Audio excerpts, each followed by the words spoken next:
কার্তিকের এই ধানের খেতে ভিজে হাওয়া উঠল মেতে, সবুজ ঢেউয়ের পরে পরশ লেগে দিশে দিশে হিহি করে ধানের শীষে শীতের কাপন ধরে। শীতের প্রারম্ভে প্রকৃতি যতই রিক্ত শূন্য হোক, ধীরে ধীরে এই রিক্ততা জীর্ণতাকে ঝরিয়ে নতুন প্রাণের আবাহন করে। শীতের রুক্ষ রূপের মধ্যেও প্রকৃতির রূপান্তর ও পাকা ফসলের আনন্দ ফুটে ওঠে।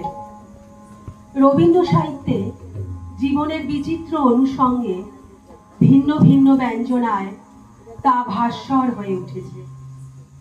রবিকণা ছড়িয়ে পড়েছে শীতের আঙিনায়। তোদের ডাক দিয়েছে আয় রে চলে আয় আয় আয়, তোদের ডাক দিয়েছে আয় রে